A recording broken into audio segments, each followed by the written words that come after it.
sobre o que é o Salmo 23. O Salmo 23 é um hino de confiança e devoção escrito por Davi, o grande rei de Israel, mas também conhecido pelas suas origens humildes como pastor de ovelha. Davi era o filho caçula de Jessé e vivia nos campos cuidando dos rebanhos do seu pai, enquanto que seus irmãos eram militares, serviam no exército do rei Saul. E era visto com certo desprezo por conta da sua idade, ele era o menor de todos, sua aparência aparentemente franzina, apesar de ser um jovem bonito, né, segundo a Bíblia, tinha uma boa aparência, mas ele ficava lá no campo, cuidando dos rebanhos do seu pai, não é? Antes de ser ungido rei de Israel por Samuel. Lá nos campos de Belém, ele cuidava das ovelhas do seu pai, e nesse ofício ele aprendeu o valor da vigilância, da coragem e do cuidado paciente, porque tem ovelhas de alta manutenção, né? Ovelhas que exigem muito cuidado, né? E meio que testa a paciência do pastor. Então, ele aprendeu essas coisas, essas qualidades que mais tarde seriam aplicadas na sua liderança sobre o povo de Deus. Davi é considerado o maior dos reis que Israel já teve. E Deus fez uma aliança com ele, mais adiante, né, durante o seu reinado, de que da descendência dele viria alguém que se sentaria para sempre no trono de Israel. E nós cremos que essa promessa já se cumpriu na pessoa de Jesus Cristo, filho de Davi, descendente de Davi, que se sentou depois da sua ressurreição dos mortos no trono do universo. Quem pode o maior, pode o menor. Se ele está sentado no trono do universo, está sentado no trono de Israel. E ele já reina sobre tudo e todos. Ele é o Senhor de tudo e todos, o filho de Davi. Bom, aquele tempo que Davi passou como pastor foi também um tempo de profunda comunhão com o Senhor, a quem ele tanto amava. Dá para ver pelos salmos de Davi o amor que ele tinha por Deus, não é? Era um tempo de profunda comunhão, onde, às vezes, ali no relento da noite, olhando os céus estrelados, ele podia ter composto o salmo: Senhor, quando olho para os teus céus e as estrelas que formaste, quem é o homem para que dele te lembres? Ou seja, Davi tinha amplas oportunidades de refletir a respeito da grandeza de Deus, da providência de Deus, do amor de Deus, enquanto ele cuidava do rebanho do seu pai. E ali também ele experimentou livramentos miraculosos, né? E ele aprendeu a depender completamente do cuidado divino. O texto bíblico nos diz que Davi, certa ocasião, livrou o seu rebanho de um urso e de um leão, não é? Só com o seu cajado. E mais importante do que tudo isso, ele enfrentou o gigante Golias, um período de crise entre Israel e os filisteus, e armado apenas com sua funda, ele foi contra o gigante Golias e o matou com uma pedrada bem no meio da testa.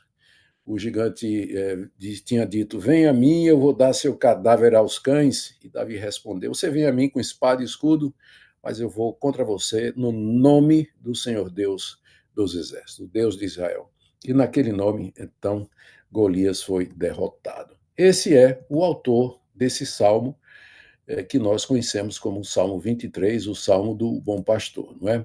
A gente não sabe exatamente em que fase da vida de Davi ele escreveu esse salmo, mas com certeza o tom maduro, sereno e contemplativo sugere que foi produzido após anos de vivência com Deus. Bom, as palavras desse salmo, elas não provêm de uma teoria ou de uma fórmula devocional de algum sábio de Israel que resolveu falar a respeito de Deus como pastor, mas da experiência concreta de quem caminhou caminhos difíceis em meio a campos e desertos, ao relento de dia e de noite, através de triunfos e fugas, vitórias e dores. Era um homem experimentado em todas as situações da vida. É só você ler os salmos que são atribuídos a Davi na nossa Bíblia e você vai ver a variedade de experiências que eles transmitem, refletindo a variedade de experiências que Davi teve também. Davi sabia o peso do pecado. Davi pecou gravemente, teve uma época que ele pecou gravemente contra o Senhor, cometeu adultério e mandou matar o marido da mulher com quem ele adulterou. Arrependeu-se profundamente quando foi repreendido por Deus e suportou as consequências, porque houve consequências, não ficou, Deus não passou pano no pecado do seu servo, mas houve consequências dramáticas na família de Davi, a começar pela morte da criança, não é? Que era fruto daquela união ilícita. E depois disso, Davi escreveu o Salmo 32 e o Salmo 51, que são dois dos mais belos salmos penitenciais que nós encontramos na Bíblia, a palavra de Deus. Em tudo e em todas as coisas, Davi era um homem provado por Deus, experimentado. Não é à toa que o seu nome é celebrado entre judeus e cristãos até o dia de hoje como o maior rei que a nação de Israel já teve. Davi sabia o que era ser cuidado, protegido e sustentado pelo Senhor em meio ao caos, tanto pessoal quanto nacional. E então é por isso que ele escreve: O Senhor é o meu pastor. Vamos começar então, isso aqui foi a introdução, né? Aqui você que está acompanhando pelo Instagram, né, na nossa live aqui, eu quero informar que nós criamos um grupo de WhatsApp exclusivo para essa série. Essa série são 4 aulas sobre o Bom Pastor. Hoje e mais 3 terças-feiras, sempre nesse mesmo horário, aqui no Instagram. Se você deseja receber o PDF dessas aulas, além de material inédito que não vai ser colocado aqui nas aulas, é só você colocar aí no seu comentário, nos comentários Bom Pastor. E nossa equipe vai adicionar você a esse grupo VIP, onde você também vai ter uma condição muito especial para conhecer a nossa comunidade vivendo as Escrituras. Mas vamos lá, vamos começar aqui falando a respeito da imagem do pastor no contexto oriental, né, que a gente tem que lembrar isso aqui, que tudo isso que eu falei aconteceu no Antigo Oriente, há muito tempo atrás, numa cultura e numa civilização que não existe mais hoje, mas que deixou suas marcas no mundo moderno através da literatura e de outras influências, como especialmente a Bíblia, né, que foi produzida nessa cultura. Bom, a figura do pastor, estou falando aqui agora diretamente para os membros da comunidade que estão me acompanhando, a figura do pastor, embora fosse amplamente conhecida, embora seja amplamente conhecida hoje, né, no nosso Ocidente, por força da tradição cristã, ela ganha mais profundidade quando a gente examina essa figura à luz do contexto oriental mais antigo. Olha, no Oriente Próximo, o pastor era uma figura de absoluta responsabilidade sobre o rebanho. As ovelhas não possuíam capacidade de sobrevivência por si só, e elas precisavam de cuidados, e umas mais do que outras.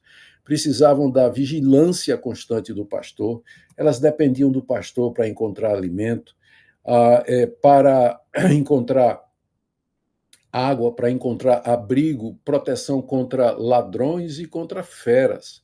Então, elas dependiam exclusivamente do pastor para sua sobrevivência. A responsabilidade do pastor era muito grande, não é?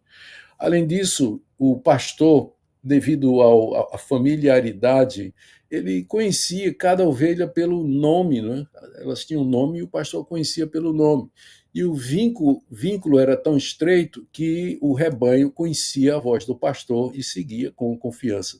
Eu me lembro de ter visto vídeos em que fizeram testes, né? Misturaram 2 ou 3 rebanhos de pastores, isso nos tempos modernos.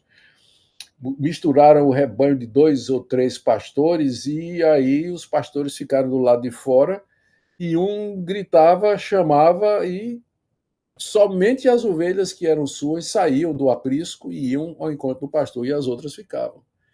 E assim sucessivamente. Né? Tal era o vínculo do pastor com as ovelhas. As ovelhas conheciam a voz do seu pastor. E isso a gente lembra, né? Porque o Senhor Jesus, lá em João capítulo 10, se refere a esse fato. As minhas ovelhas ouvem a minha voz, elas conhecem a minha voz e elas me seguem, e elas não vão seguir o estranho, elas não vão seguir o ladrão, elas vão me seguir. Eu vou falar sobre isso mais adiante, não é? Bom, quando então Davi declara: "O Senhor é o meu pastor", essa declaração é profundamente carregada de significado lógico, pastoral, existencial. Ele está dizendo que sua vida inteira está sob os cuidados do Deus pessoal, que criou todas as coisas, que interfere e que não apenas exerce autoridade sobre ele, Davi, mas o conhece, conduz e guarda com zelo e cuidado durante toda a sua vida.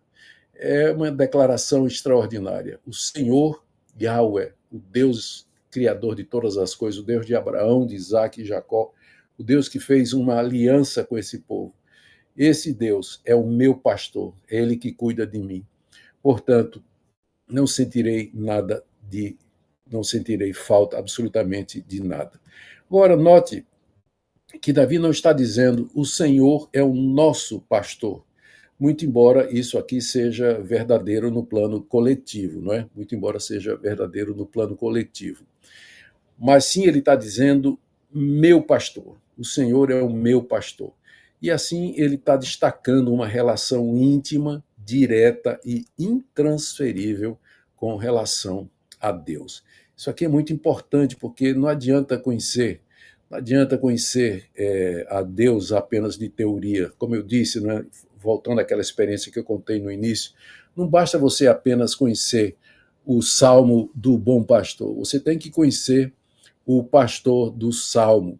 Isso é que é importante. Quando Davi diz, o Senhor é meu pastor, ele está, então, demonstrando um conhecimento íntimo, verdadeiro. Ele reconhece que sua própria realeza e está debaixo da autoridade superior do verdadeiro rei pastor. No antigo Israel era comum designar os reis como pastores do seu povo, né?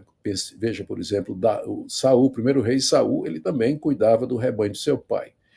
Por quê? Porque o pastor ele tinha responsabilidade, ele já tinha aprendido a cuidar das ovelhas que lhe eram confiadas e tinha uma missão de governar com justiça, proteger os vulneráveis e garantir o bem-estar do seu povo. Quando Davi se refere ao Senhor Deus de Israel como o seu pastor, ele reconhece que a sua realeza, o fato dele ser pastor, está debaixo da autoridade superior, suprema do verdadeiro rei pastor, que é Deus. Ele é o verdadeiro rei pastor. Todos os demais pastores são subpastores, são cooperadores desse Deus maravilhoso, poderoso e que fez todas as coisas para a sua glória. Isso significa, quando Davi diz, o Senhor é meu pastor, que a segurança, a direção e o sustento dele não vem da sua posição nem de estratégias humanas. E olha que ele ele se tornou rico, né, e era um estrategista militar brilhante. Davi conduziu Israel em vitórias extraordinárias. Ainda hoje, eu estava lendo na minha hora devocional, no livro das Crônicas, o relato das vitórias de Davi depois que ele assumiu o trono.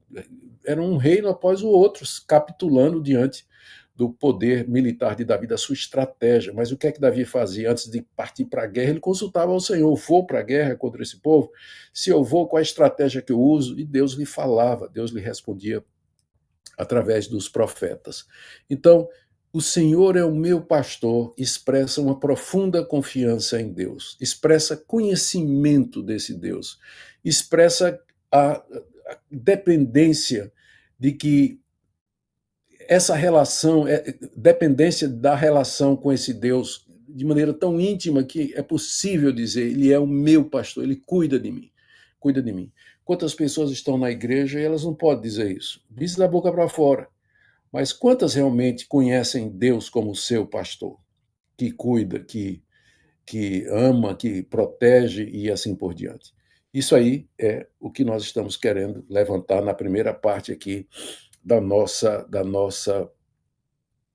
aula, né? Lembrando para você que está aqui no Instagram que essa é a primeira de mais 3 aulas, deixa eu ver, 3, né? 3 aulas que nós teremos sobre o Bom Pastor.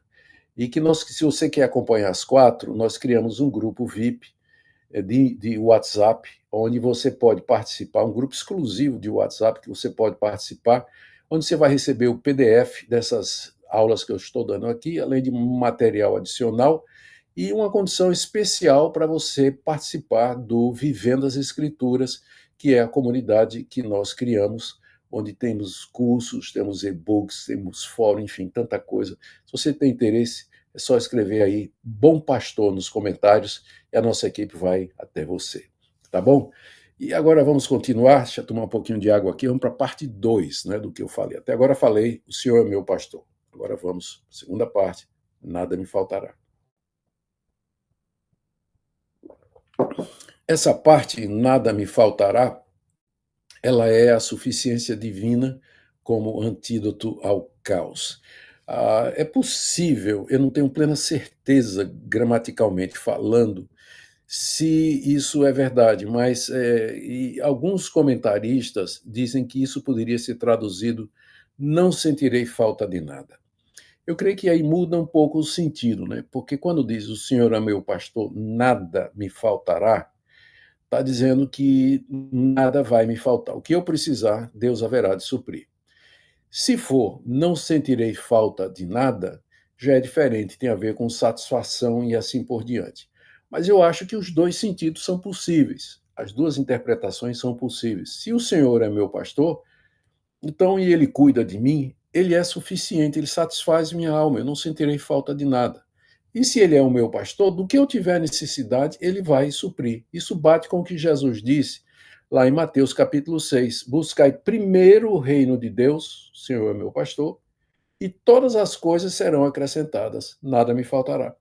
Então, eu creio que existe a possibilidade da gente traduzir dessa maneira. E os dois sentidos cabem perfeitamente. Nós vamos seguir aqui a tradução Nada me faltará, que é a tradução da maioria das Bíblias, né, eu diria quase a maioria absoluta, e que reflete bem o que Davi está dizendo aqui. Essa declaração dele, né, que nada me faltará, é uma expressão de absoluta confiança na suficiência do cuidado divino. Uma vez perguntaram a um teólogo, eu não sei o nome, um pastor famoso aí, desses aí, algum tempo atrás, muito tempo atrás, não é? O que é que ele gostava mais do verso primeiro do Salmo 23, o Senhor é meu pastor, nada me faltará. E a resposta dele foi, nada. Né? Porque o Senhor é meu pastor, nada me faltará. E era a parte que ele gostava mais. Isso é bom a gente entender, quando Davi diz isso, o Senhor é meu pastor, nada me faltará, não significa uma promessa absoluta que Deus está fazendo de uma vida confortável, longeva, próspera, com saúde e com filhos e com bens e, enfim, com tudo aquilo com que as pessoas sonham. Né? Não.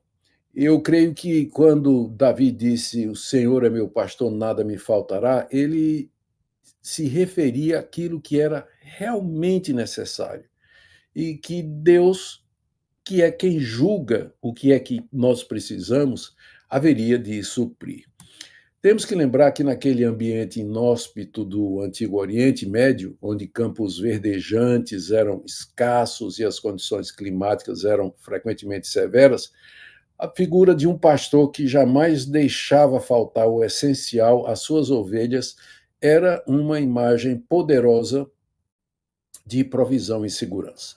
O que Davi quis dizer, nada me faltará, reflete o que ele fazia com suas ovelhas. Ou seja, ele se esforçava, como bom pastor que ele era, para que não faltasse pasto, água, proteção e abrigo para as ovelhas. Era isso que as ovelhas têm necessidades muito simples, né?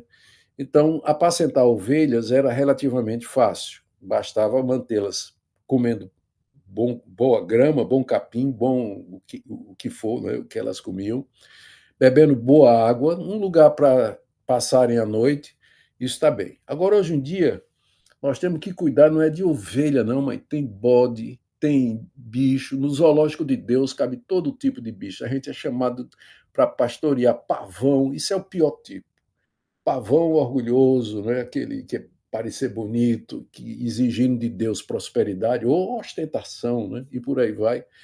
É complicado. Vida de pastor hoje em dia é complicado. Mas na época do rei Davi, pastorear a ovelha era mais fácil, né? Nada me faltará expressa essa segurança de que, assim como o pastor não deixava faltar o essencial, o básico para a vida da ovelha, também nosso Deus não deixa de providenciar e de suprir as nossas necessidades mais básicas. Davi conhecia tanto os campos férteis, não é, da Palestina, ali nos campos de Belém, quanto os desertos áridos ali já para o norte do Egito, né, no sul de Canaã. Ele já tinha experimentado dias de abundância, com certeza, e momentos de absoluta escassez, onde havia pouca coisa para o seu rebanho comer. Mesmo assim, ele podia afirmar com uma serenidade muito grande: nada me faltará. Deus haverá de cuidar de tudo aquilo e suprir todas as minhas necessidades. Aplicando isso para os nossos dias, eu falando agora para pessoal da comunidade, né? Significa que mesmo nos dias maus, Deus seria suficiente. A sua graça bastaria e o seu cuidado não falharia. Daí aquela tradução que eu aventei aqui no começo: o Senhor é meu pastor, não sentirei falta de nada. O verbo no futuro, nada me faltará, expressa essa confiança contínua, renovada a cada dia. Assim como o maná era dado diariamente no deserto, o cuidado do pastor celestial é constante e nunca insuficiente. Lembra disso? Maná caía todo dia, mas só caía para aquele dia, não servia para o dia seguinte. Da mesma forma, o nosso Deus supre as nossas necessidades, ele cuida de nós, mas ele nos dá o básico. Lembra a oração do Pai Nosso? Eu gosto sempre de lembrar para vocês. O Senhor Jesus, depois de ensinar a gente a fazer 3 pedidos pela glória de Deus, ele nos ensina a fazer 3 pedidos para as nossas necessidades. Primeiro, pão nosso de cada dia nos dá hoje, perdão, perdoa as nossas dívidas como nós perdoamos aos nossos devedores, e proteção, não nos deixe cair em tentação. Deus prometeu pão, não pudim. Pão nosso de cada dia nos dá hoje. Não está dizendo o pudim de cada dia nos dá hoje. Deus prometeu o pão de cada dia. O pão representa aquilo que é essencial. Isso aí Deus prometeu para nós. E essa convicção de que o cuidado do pastor celestial é constante, nunca insuficiente, mas básico para a nossa vida, tem que ser resgatada na vida cristã atual, especialmente no meio de 2 situações. Primeiro, as igrejas neopentecostais com a teologia da prosperidade, prometendo sempre prosperidade, saúde, alegria, longevidade, tudo dando certo, negócio lá em cima. Não, essas palavras como essa, o Senhor meu pastor, nada me faltará, não estão prometendo isso. Está prometendo o essencial. E às vezes Deus faz exceções para nos testar, para nos provar. Quantos cristãos não morreram de fome em campos de concentração, em guerras, prisioneiros? João Batista na prisão, decapitado. A longa história dos mártires mostra que Deus, às vezes, prova seu povo, porque o bem, o nada que vai faltar, não se refere somente a bens materiais aqui, mas à vida eterna, comunhão com Ele, o novo céu e a nova terra onde habita a justiça. A gente tem que parar de buscar a Deus, procurar a Deus para apenas prosperar, ter resolução de problemas. Nós vamos aprender a amar o Senhor Jesus, amar o Senhor Deus de todo o coração, aquele que cuida de nós como o pastor cuida das ovelhas. Então, essa é a primeira situação que precisa ser lembrada. A outra é que o mundo em que nós vivemos é um mundo de caos, de instabilidade econômica, doença, conflito, solidão, dúvidas e medos, não é? E em tempos assim, a segurança espiritual do povo de Deus, ela não deve vir de garantias humanas da minha conta bancária, do meu da minha poupança, às vezes falha esse nome aí, mas da fidelidade do pastor divino que nunca falha em suprir as nossas necessidades como ovelhas que nós somos. Então, eu queria terminar essa segunda parte dizendo a você o seguinte: a terceira parte vai ser a relação plena do pastor com Cristo, que é o supremo pastor, mas isso vai ser para o pessoal da comunidade, tá certo? Então, eu dei 30 minutos de aula aqui no Instagram, aberto para você. Quero convidar você a fazer parte do grupo exclusivo de WhatsApp para os que vão seguir essa série. Hoje foi a primeira de uma série de 4 aulas sobre o Salmo 23, o Senhor é meu pastor, o bom pastor. Então vai ter PDF, vai ter material extra, vai ter muita coisa a mais do que está tendo aqui. Então, se você tem interesse em participar desse grupo de WhatsApp exclusivo para essa série Bom Pastor, é só você colocar aí nos comentários Bom Pastor. E a minha equipe vai até você e vai incluir seu nome nessa lista, onde você também, no grupo, né, um grupo exclusivo para isso, onde você vai ter, inclusive, condições especiais de acesso à comunidade Vivendo as Escrituras, tá bem? Então, agora eu vou entrar na terceira parte da aula, que é mostrar que Jesus, ele é o bom pastor. Mas isso aqui vai ficar para o pessoal da comunidade, né? A revelação plena do pastor Cristo no Novo Testamento. Obrigado aí pela sua participação. Terça-feira que vem tem mais sobre o bom pastor, porque é inesgotável o que nós podemos dizer a respeito dele, tá bom? Grande abraço e até a próxima terça, se Deus permitir.